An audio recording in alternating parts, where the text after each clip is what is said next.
Hi everyone, welcome to our Q&As. Let's get started. First question. When do you think season will start? I'm hoping September, October latest. I'm keeping positive, and by the guidance we got from government, hopefully this is going to be the case. So that's all I can say to that, because it's out of our hands really. We just need to follow the guidance. If you could change something in UK hockey, what would it be? There's quite a few things, but I think the first thing would come into my mind is the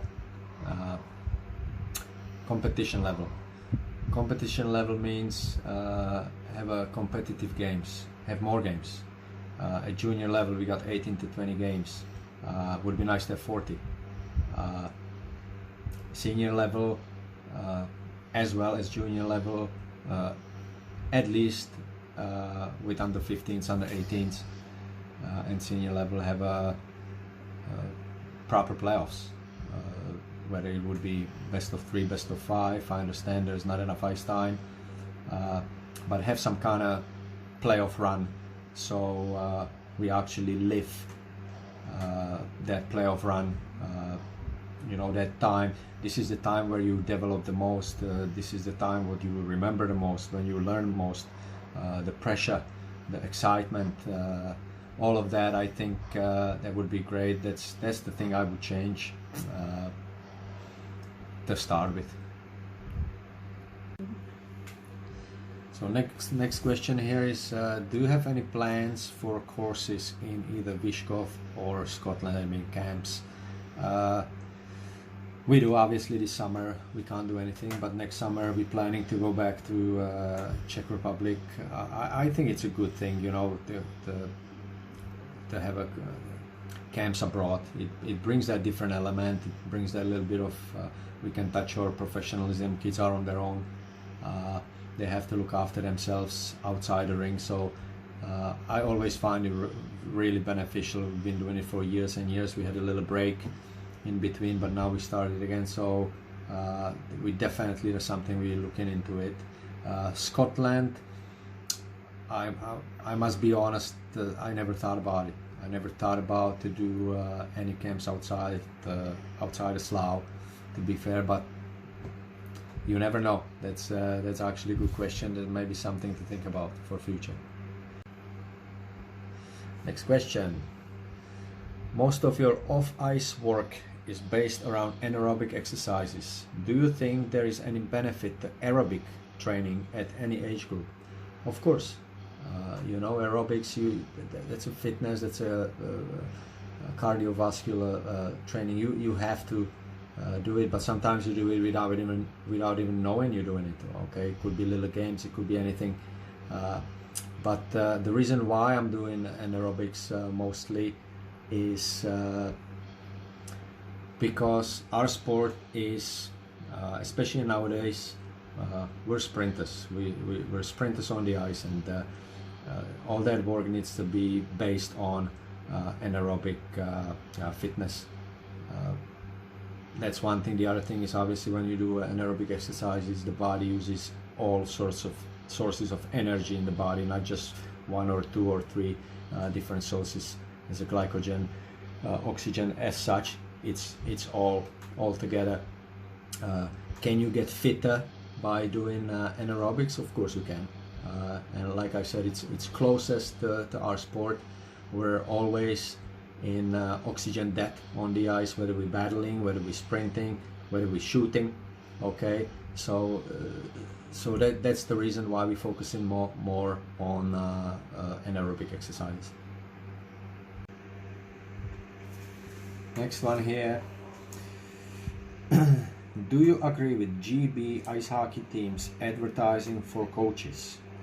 Surely coaches should be selected by the GB program based on skills, knowledge and experience. And also, would you be interested to coach any of the GB age groups? Yes and yes, or no and no. So we got, do I agree with selection process by applying? Absolutely not. That's the highest level in country. Coaches should be chosen, they should be selected, they shouldn't be applying. It's not applying for the job. It's the highest possible coaching job for, let's say, junior coaches. So you need to choose the best. You need to choose the ones who federation thinks they're most suitable, because at the end of the day, if there's gonna be one application, then unfortunately you're gonna have that one application, and that's where it can go wrong. That's my opinion. Would you be interested coaching GB? Of course, I'm sure everyone would, and like I said, I'm interested in developing youth, and that would be great to have such an experience and help these young lads to achieve their dreams. But at the same time, I'm not going to apply, so that's all I can answer. Next question here, right. Why do you think in many junior clubs in the UK there is currently so little guidance on what a full training system should look like for a junior hockey player, or what the training period it's a tough word for me, training period should be like throughout the season? I think it's gonna be longer answer for this one, because first of all, I'm not sure. Obviously, there's a lot of good clubs who's got good junior systems. There are also clubs who don't, but it's just like everywhere else. But mostly it comes down to knowledge. Knowledge of the game, the coaching staff. There's no secret, most of our coaches are dads. So that's, we have to give them credit. But at the same time, we do have to have a head coach in the club, and that head coach should be a very knowledgeable person who's got a lot of experience in either coaching or game, or being around for a long time to lead the program. Regarding training, it's not hard. It's not hard really to structure your trainings, to do periods. You got pre-season, you got in-season, you got post-season training. As we all know, we're training year-round. Whether it's once a week or twice a week, we're training year-round. We don't have a break unless in August or holidays and little things like that. But there's no official break guided by federation, unlike other countries. So you have to be careful how you approach these three segments of the season. For example, pre-season, I call it loading period.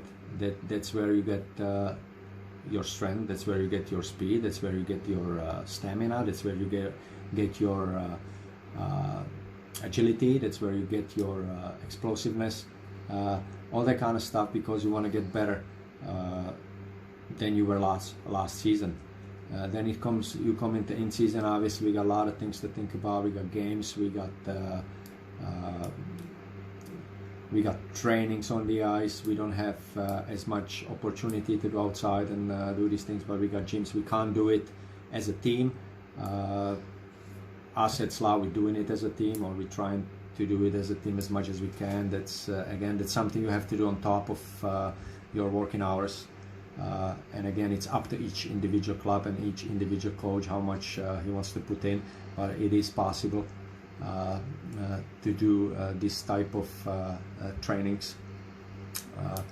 And then as the season's over, most of the clubs or most of the teams, if I look at senior level, most of the guys just shut off, and they don't start doing anyone, not all of them, but vast majority, they're not gonna start training till maybe July, August time, thinking that they're gonna have a few skates before the season. They go, which is fine, but you only maintaining. and sometimes even dropping. But you need to be growing. So every year you want to be better, no matter how old you are. You just keep going and keep going. So it would be really good to put these structures in. Very simple, even very simple. The reason why it isn't in there, as I said, again, I don't want to offend anyone, but mostly it's because of lack of knowledge. Just go day by day, just keep going in the circles, doing the same thing over and over, hoping it's gonna make a difference for better. I don't believe it will.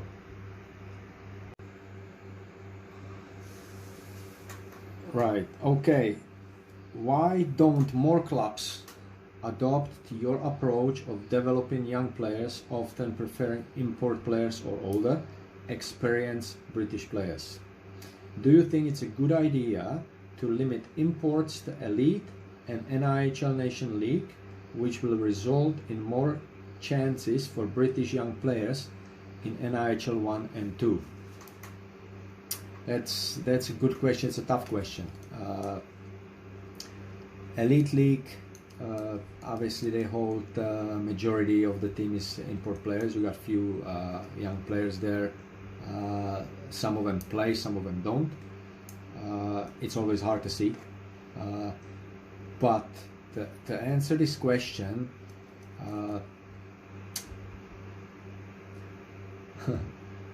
I don't know why other coaches wouldn't do it. I can't talk for anyone else. I know why I'm doing or trying to do the things I do, because you have to get from somewhere. You have to willing to take a risk to put these young players in the system.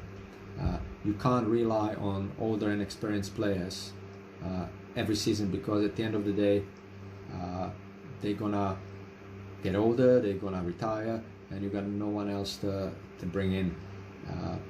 And if you will not be developing these young players, then eventually we're gonna run out of them. In Elite League, again, I think it's a little bit different. It's a professional level. That's the way it is, so I would leave that aside. Nation League, I think the balance there is right. I think we got 2 imports there. We got 2 imports in our league. In Nation League, we don't use any because I don't feel the need to use any. And I'll tell you why. I'm gonna be quite honest. I'll tell you why. If you use import player at our level, which is the 3rd tier in Britain, well, them import players, first of all, are not good enough. They're good enough for this league, but they're not good enough to play anywhere else. That's why they're here. So these guys aren't here to make someone better, to help the kids grow, to leave the legacy. They're here for personal benefits. That's my opinion. Again, I don't want to offend anybody. Yes, they bring that extra element. They should be better than any of the British players on the ice, so they're gonna win you hockey games. That's great. But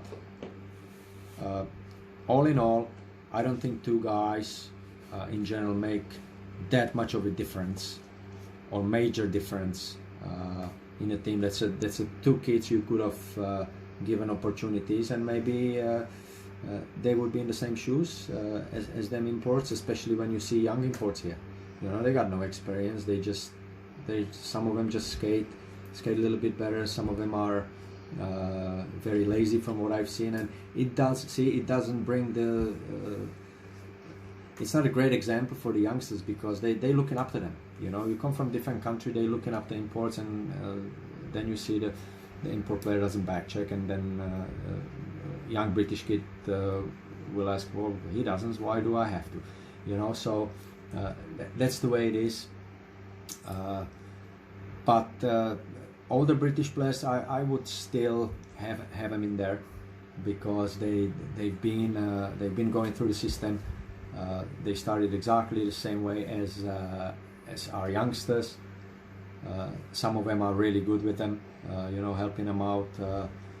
so I would leave that, and you need that little bit of balance there, you know, in the locker room, a little bit of advice here and there, but again, it's tough, but this is the way I do it, this is what I believe in.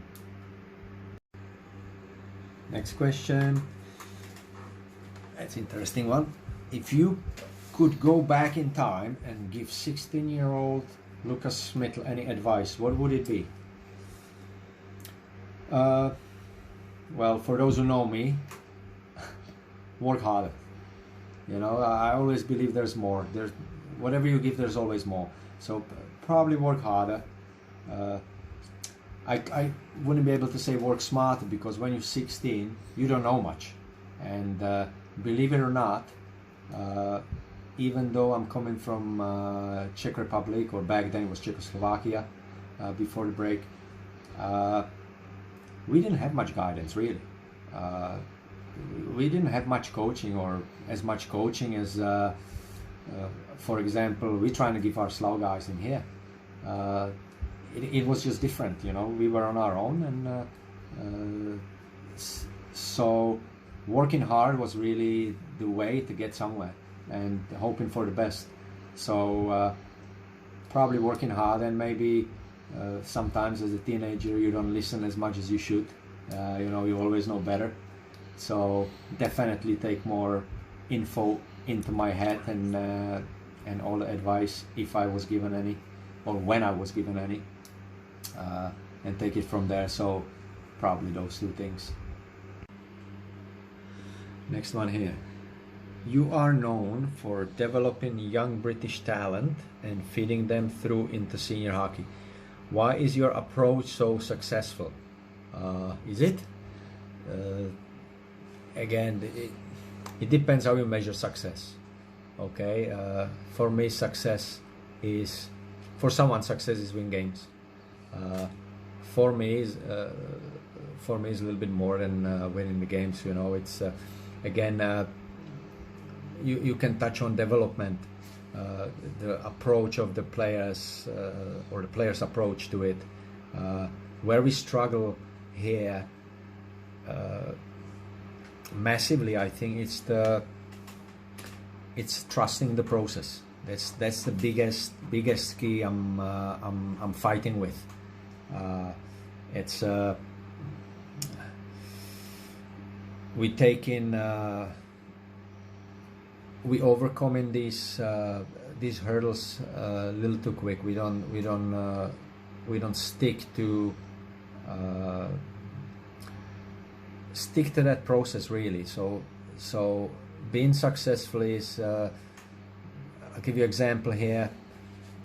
You got talented kid here, and he's going through all the age groups really well, but no one maybe doesn't even look at his biological age. You know, the kid could be 13 years old, but he looks like a man.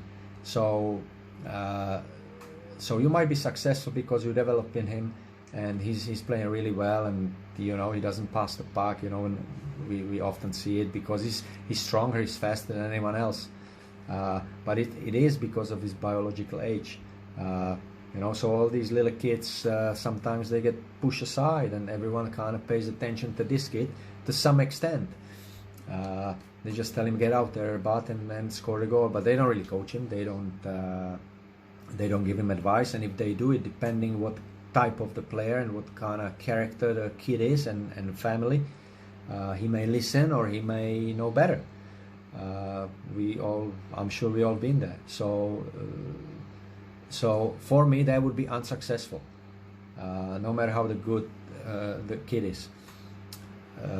So you have to look from so many different angles. Being successful. Success is, in my eyes, to stay with those boys for a certain period of time, and also they need to understand that sometimes they need to stick to or stay at certain level for some time before they can move on, not because they think they can move on and get more miles behind them in the lower level up until they are ready to move into another level. That's So maybe this is not directly answer to this question, but it kind of gave me idea. There's also other thing where a lot of players, they cheat on themselves in terms of not regarding training, but regarding moving up way too early.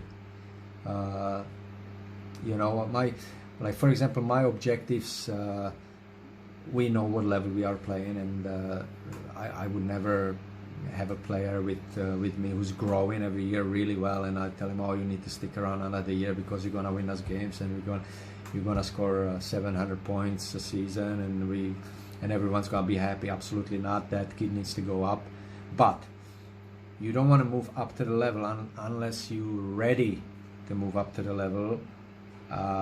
Not because you think you're ready, but you have to have that conversation. You have to have that judgment, and don't cheat on yourself, because if you do that, your development immediately stops.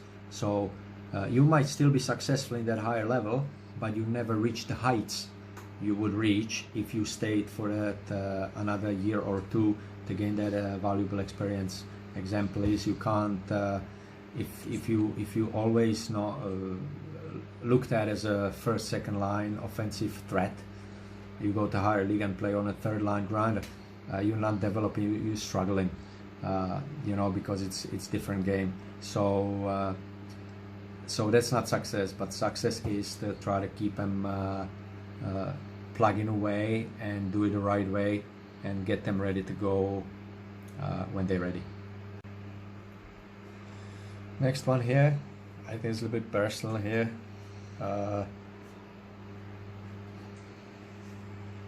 How close did you come to playing in the NHL, and why did it never happen?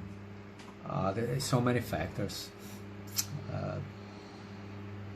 Well, the basic answer, I just wasn't good enough. Okay, there's so many great players around the world. Was I close? I think I was. You know, I was in a camp, and you know, you feel good. You feel great out there. You feel you can compete, but again, the selection process is such a it's a tough out there. So then you aren't successful. They send you down to American League, and you obviously performing there or trying to make some kind of statement in that league, and everyone's going. It's a war zone. It's a war zone for those who's done it before. They know what I'm talking about. Then I ended up playing in the coast majority of my career, which was good. I had a few call-ups in the American League, and you know, you think you're doing well, and the reason why I think to some extent I was slow developer. When I look back now, I was developing quite slower. I can put my career into 3 stages. You know, when I was young, I always possessed speed, strength, and wrist shot. So, and again, you know, we can touch on something I touched on previously. Coaches noticed, so that's the thing they wanted me to do. They didn't develop me any further. They didn't teach me other aspects of the game, other technical stuff, what I'm trying to teach the kids now, all them funny turns on the skates or anything like that. No, I had to develop it myself throughout the years, and it still isn't good enough to what I'm seeing at this stage. Obviously, game moved on massively, rules changed, but then you got into the stage where you gain a lot of experience, you get a lot of confidence, and that's where your prime time comes in, and then you got a time where your career comes almost to the end, and that's where I arrived in UK. It was my one more year before I retire, and ended up another 14. But every year I was kind of retiring, thinking this is my last, and I just kept going, and that's where I developed something else. What maybe if I had it at the time when I was in these camps, I might have been successful, but but that's the way it is. So you develop throughout your career at different stages, and that's the way I was. And again, there's no point telling this and that. I just wasn't good enough, but it was great experience. And do I think I was close? I think I was, but maybe not close enough. But definitely something I will not regret or look back and say what ifs. No, I left it all there at the time, and it just wasn't enough. Last one here is, how do you keep yourself motivated on the losing team? That's a tough one, tough question. Again, I don't know whether it means a junior level or senior level or pro level. Obviously you approach it differently. But again, this is last question, so we may have a little bit more time to go a little bit in detail.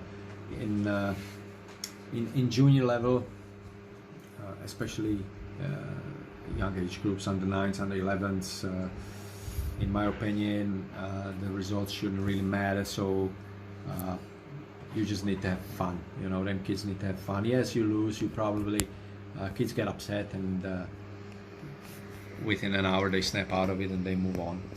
So I don't think that's the case.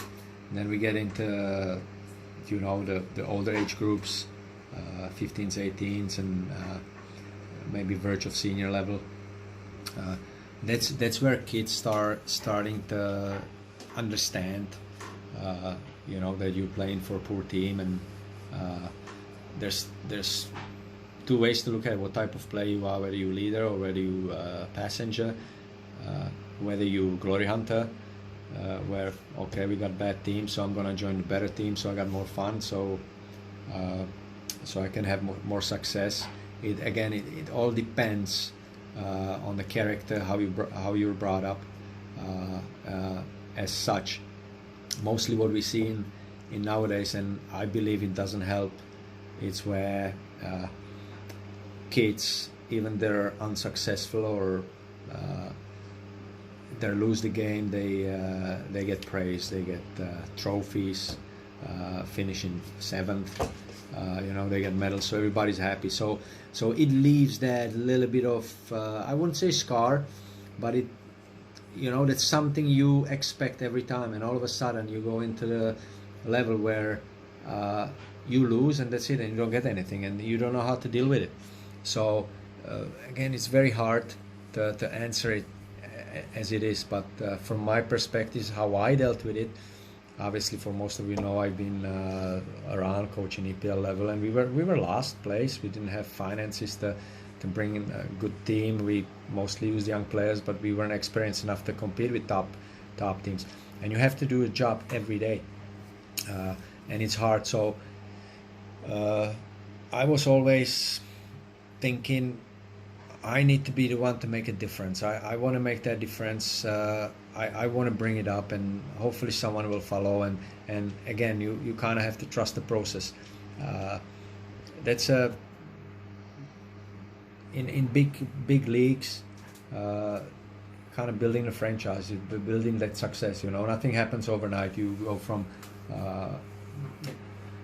unsuccessful team to okay team, and maybe now and then you win something, and then you go back, and the cycle repeats itself over and over. To deal with it, you have to be a leader mostly.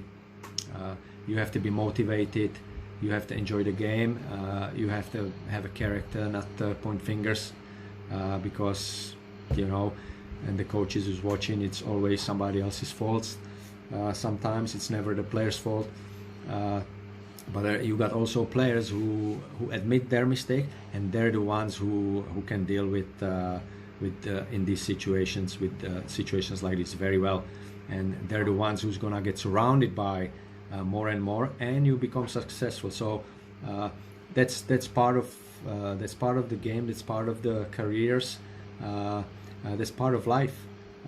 But you just have to be resilient. You have to keep going, and I always said, try find a positive in negative situation. Okay, so that's how I would describe to be motivated if you lose in the season. So that was the last question, and I just want to thank you all for sending these questions to us so we can answer. It's good fun. It's good to talk about things like that. I think again, feel free if you have any questions, because you know what, that's what I do. That's how I want to get better as a coach. I'm always asking, always watching, always looking. You always want to get better. You always better yourself, no matter how old you are. That's the way I look at it, and I think the transparency is a key, especially in UK. That's how we can get better as a nation. Thank you all, and see you soon.